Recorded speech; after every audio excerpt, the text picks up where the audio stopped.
She'd hidden from me for 3 weeks straight. Then, one morning, she sat on my chest and wouldn't let me go. Something had awakened in her, and I was completely unprepared. I never thought a cat could change my entire morning routine, but that's exactly what happened on a quiet Saturday in March. Let me tell you how it all started. I'd been fostering this beautiful gray and white cat for about 3 weeks. The local animal shelter had asked if I could take her in temporarily because they were completely full. I said yes without thinking twice. I've always loved animals, and my apartment allowed pets, so why not help out? When she first arrived, she was absolutely terrified. The shelter staff told me she'd been found wandering the streets, probably abandoned by her previous owners. She didn't trust anyone. For the first week, I barely saw her. She'd hide in my bedroom closet all day and would only come out late at night to eat and use her litter box. I'd hear her moving around while I was trying to sleep, but the moment I'd wake up, she'd disappear again. Slowly, things got a bit better.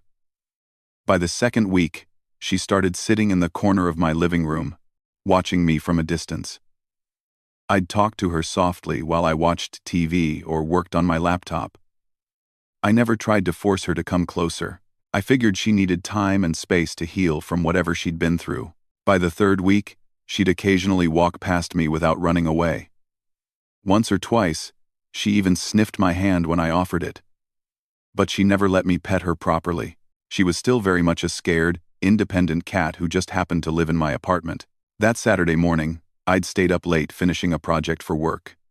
I was exhausted and had turned off my alarm, planning to sleep in for once. I remember being in a deep sleep, dreaming about something I can't even recall now, when I suddenly felt this strange pressure on my chest. At first, I thought maybe I'd left a heavy book on the bed or something had fallen on me. But then I felt movement.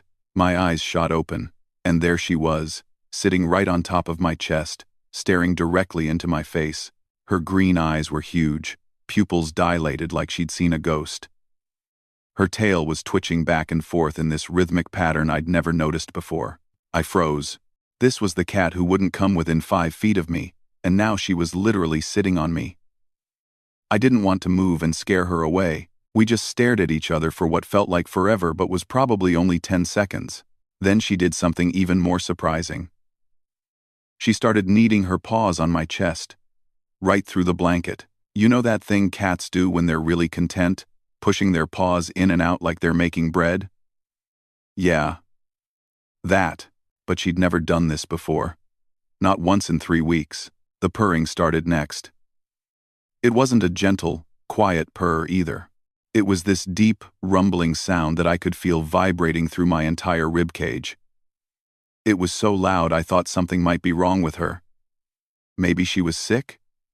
But she didn't look sick. She looked, I don't know, almost desperate for attention.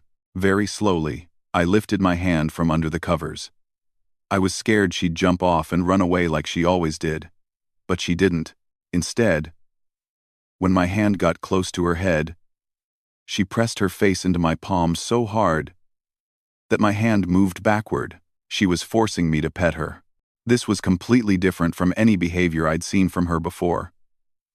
Usually, getting her to eat required me to leave the room entirely. Now she was demanding physical contact like her life depended on it. I started gently scratching behind her ears, and the purring got even louder. She closed her eyes halfway and pushed harder against my hand. Then she started rubbing her face along my arm, my shoulder, even my neck. She was all over me, marking everything she could reach. I glanced at my phone on the nightstand. It was 5:30 in the morning. I'd only been asleep for about 4 hours. But I couldn't be annoyed. This was a breakthrough. After 3 weeks of careful patience, she was finally trusting me. Or so I thought. What I didn't realize at that moment was that this wasn't about trust at all. This sudden change in behavior had nothing to do with her finally warming up to me as a person. Something else was happening. Something biological and completely beyond either of our control. But I wouldn't figure that out until later in the day. For now, I just lay there in bed, letting this formerly terrified cat sit on my chest and demand affection. It felt like a victory. Little did I know, It was actually the beginning of one of the most challenging and educational experiences of my life. After about 20 minutes of non-stop purring and head rubbing, I carefully lifted her off my chest and got out of bed. I expected her to run away like usual, but she didn't. Instead, she followed me to the kitchen, weaving between my legs with every step I took. I nearly tripped over her twice, just trying to reach the coffee maker. I filled her food bowl like I did every morning, but she barely touched it. Instead, she kept circling around my feet, making these strange sounds I'd never heard before. They weren't normal meows.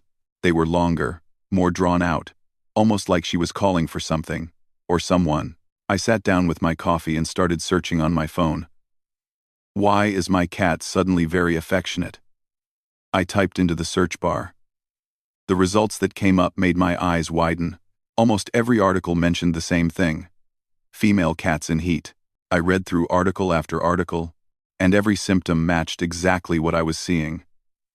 The excessive affection, the weird vocalizations, the rubbing against everything, even the tail twitching I'd noticed that morning. It all pointed to one thing. I immediately called the animal shelter. It was early, but they opened at 6 for the staff, so someone answered. I explained what was happening, describing every detail of her behavior. The woman on the phone sighed deeply.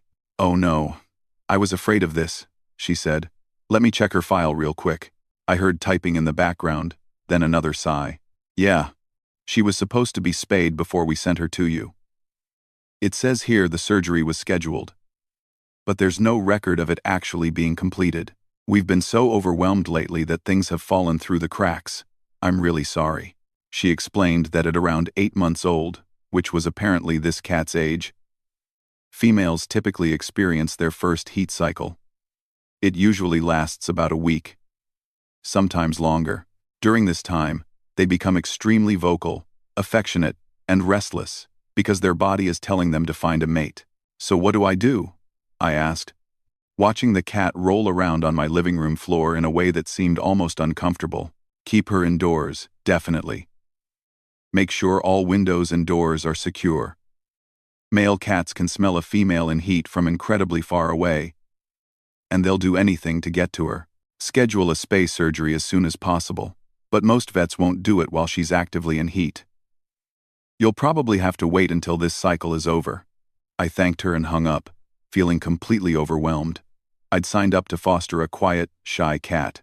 Now I had a cat who wouldn't stop yelling and demanding attention every single second. I called 3 different vet clinics. The earliest appointment I could get for a spay surgery was 2 weeks away. 2 whole weeks of this behavior. I wasn't sure I could handle it. The rest of that day was exhausting. She followed me everywhere. When I tried to work on my laptop, she walked across the keyboard. When I sat on the couch, she climbed onto my lap and wouldn't move. When I went to the bathroom, she sat outside the door and cried like I'd abandoned her forever. The worst part was the noise. She'd always been such a quiet cat, and now she wouldn't stop making sounds. Loud, persistent sounds that echoed through my entire apartment. I started worrying about my neighbors. The walls weren't exactly thick. That evening, my girlfriend stopped by. I'd texted her earlier, explaining the situation. When she knocked on the door, the cat went absolutely crazy. She ran to the door, then back to me, then to the door again, crying the whole time. When my girlfriend came in, something unexpected happened. The cat, who'd been so affectionate with me all day, suddenly turned aggressive toward her. She hissed and positioned herself between us, like she was guarding me. "Wow, okay," my girlfriend said, stepping back. She's never done that before. I picked the cat up to move her away, and she squirmed in my arms, still staring at my girlfriend with obvious hostility. This was completely new behavior. The shelter had never mentioned any aggression issues. I put the cat in my bedroom and closed the door so we could talk. Even through the door, I could hear her crying and scratching to get out. "This is intense," my girlfriend said, sitting on the couch. "How long did they say this lasts?" "A week, maybe more. Then I can get her spayed, and it should stop." "Are you okay with that? I mean, you're just fostering her, right?" Maybe the shelter should take her back and deal with this themselves. I thought about it.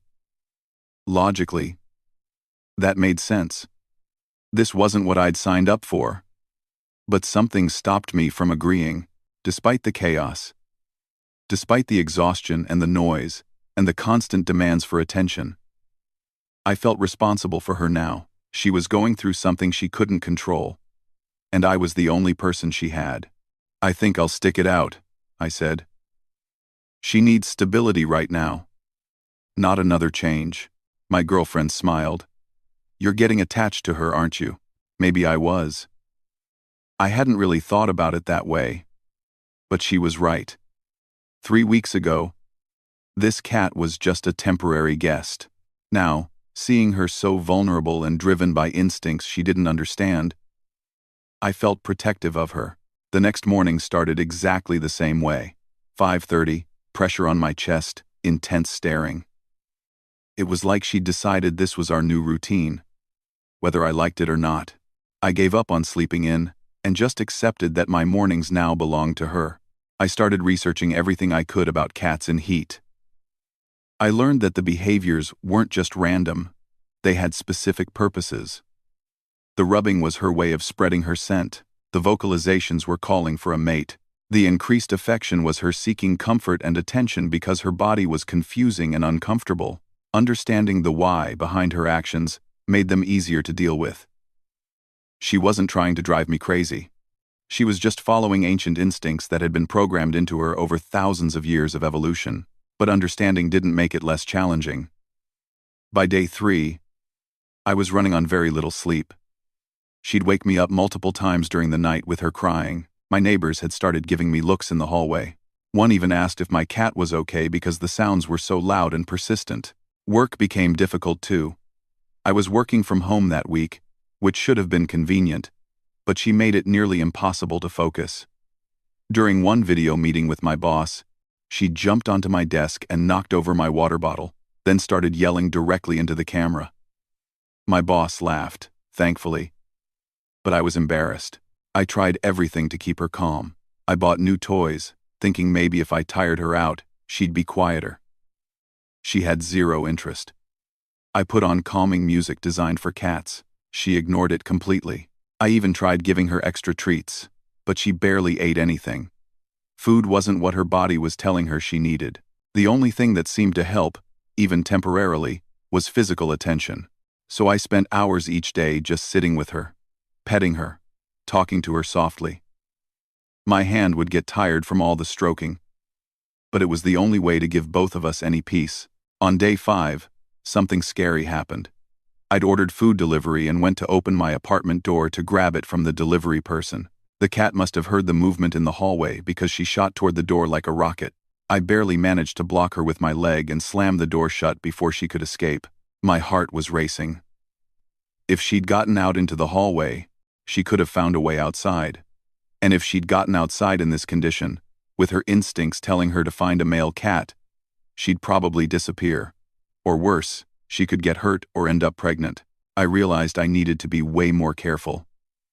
I started checking every window to make sure they were completely closed.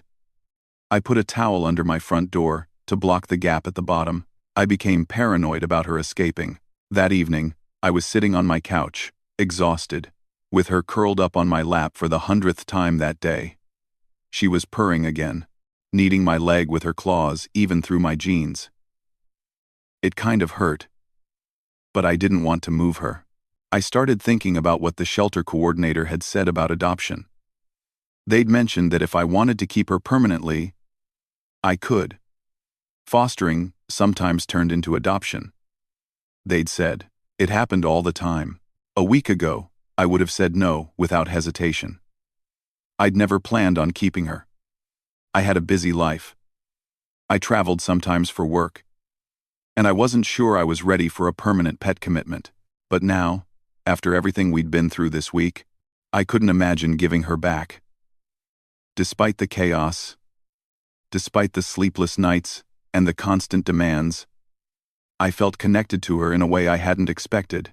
She'd shown me her most vulnerable side, and I'd shown up for her. I pulled out my phone and sent a text to the shelter coordinator. I think I want to adopt her officially. What's the process? Number. The response came back quickly. That's wonderful. We can finalize the paperwork anytime. Just let us know when her spay surgery is scheduled. I looked down at the cat on my lap. Her eyes were half closed, and she looked almost peaceful for the first time in days. Looks like you're stuck with me, I whispered to her. She just purred louder and pushed her head harder into my hand. In her own way, maybe she was saying she was okay with that arrangement. The day of the surgery finally arrived, and I was more nervous than I expected to be. I'd never been responsible for a pet going through a medical procedure before. What if something went wrong? What if she didn't wake up from the anesthesia? My mind went to all the worst possible scenarios. I put her in the carrier that morning, and she cried the entire drive to the vet clinic. Not the desperate, loud cries from her heat cycle, but scared, confused cries. She didn't understand where we were going or why I was putting her through this. It's for your own good, I kept saying, knowing she couldn't understand me but feeling like I needed to explain anyway. The vet staff were really kind. They explained the whole procedure, told me it was very routine, and assured me she'd be fine. I filled out the adoption papers right there in the waiting room. It felt official now. She wasn't just my foster cat anymore. She was my cat. I went home to an empty, quiet apartment, and it felt weird. I'd gotten so used to her constant presence over the past 2 weeks that the silence was actually uncomfortable. I tried to work, but I kept checking my phone, waiting for the vet to call and say the surgery was done. Finally, around 2 in the afternoon, my phone rang. Everything went perfectly, the vet said. She's awake and recovering well. You can pick her up after 4. I got there at exactly 4 o'clock. They brought her out in the carrier, and she looked so sad and groggy. She had this plastic cone around her neck to keep her from licking her stitches, and she clearly hated it. When I got her home and opened the carrier, she stumbled out, bumped into the wall because she couldn't judge distances with the cone on, and just sat there looking miserable. I set up a comfortable spot for her in my bedroom with blankets and her favorite cushion. She slowly made her way over and collapsed onto it. For the first time since that Saturday morning when this all started, she didn't try to sit on my chest. She didn't cry for attention. She just slept. I stayed home with her for the next 3 days, making sure she was healing properly. The vet had given me pain medication to give her, which was a whole adventure trying to get a cat to swallow a pill. But we managed. Gradually, she started acting more like herself. Not the panicked, instinct-driven cat from her heat cycle, but not the terrified, hiding cat from when she first arrived either. She was somewhere in between, more balanced and calm. The most amazing thing was watching her personality actually emerge. Without the fear, and without the overwhelming biological urges, she started showing me who she really was. She was playful, chasing after toy mice I'd drag across the floor. She was curious, investigating every corner of the apartment like she was seeing it for the first time. She was affectionate, but in a normal, sweet way rather than the desperate way from before. And yes, she still woke me up by sitting on my chest. But now, it was gentle. She'd carefully step onto the bed, settle herself on my chest, and just purr quietly until I woke up and acknowledged her. It became our thing, our morning ritual. My girlfriend came over about a week after the surgery, and the difference in the cat's reaction was like night and day. Instead of hissing and acting territorial, she just looked up, then went back to playing with her toy. No aggression, no possessiveness, just a normal cat acknowledging another person in the room. She's like a completely different animal, my girlfriend said, and she was right. I realized that I'd never really known this cat's true personality before. I'd seen her scared, then I'd seen her driven by biological instincts, but I'd never just seen her being herself. Now I was finally getting that chance. 3 months passed, and life settled into a comfortable routine. Every morning, I'd wake up to her sitting on my chest, purring, and headbutting my chin, until I gave her attention. Then we'd get up, I'd feed her, and she'd spend the morning lounging in patches of sunlight while I worked. She'd completely come out of her shell. The scared, hiding cat was gone. In her place was this confident, loving companion, who greeted me at the door every evening when I came home from running errands. I started volunteering at the animal shelter on weekends, the same one I'd fostered her from. I wanted to help other animals the way I'd helped her. During one of my shifts, I was talking to another volunteer about my experience. Yeah. Fostering her during her first heat cycle was intense, I said. I had no idea what I was getting into. The volunteer, an older woman who'd been working with animals for decades, smiled knowingly. That happens more often than you'd think. We try to spay all the females before they go to foster homes, but sometimes they're too young, or we're too overwhelmed, and things slip through. Do you think it affected our bond? I asked. Like, going through that stressful time together? She thought about it for a moment. Absolutely. You saw her at her most vulnerable, and you didn't give up on her. She learned she could trust you even when things were difficult. That creates a deep connection. I'd never thought about it that way, but she was right. Those 2 weeks of chaos had actually strengthened our relationship in a weird way. I also became an advocate for early spaying and neutering. Whenever someone mentioned they were getting a cat, I'd tell them my story and stress how important it was to get the procedure done before the first heat cycle, not just to prevent unwanted pregnancies, but to avoid putting the cat through that confusing, uncomfortable experience. One Saturday, exactly 1 year after that first chest-sitting wake-up call, I woke up to the familiar feeling of her settled on my chest. I opened my eyes, and there she was, staring at me with those green eyes, purring contentedly. "Morning," I mumbled, reaching up to scratch behind her ears. She pushed into my hand, purring louder, then settled down with her paws tucked under her chest. She didn't seem in any hurry to move. I thought back to that first morning, how confused and surprised I'd been, how I'd had no idea what was happening, or why this scared cat was suddenly demanding so much attention, how exhausted and overwhelmed I'd felt during those following weeks. But I also thought about the decision I'd made to keep her, to see it through, to become her permanent home. It was one of the best decisions I'd ever made. My girlfriend, who'd since moved in with us, poked her head into the bedroom. "Is she doing her chest-sitting thing again?" "Yep, right on schedule. You know, I read somewhere that when cats sit on your chest, it's a sign of trust and affection. They're being vulnerable by putting themselves in that position." I looked down at the cat, who'd now closed her eyes and looked completely relaxed. "I think we're both vulnerable in this position," I said. "And that's okay." My girlfriend laughed and went to start the coffee maker. I lay there for a few more minutes, just enjoying the quiet moment.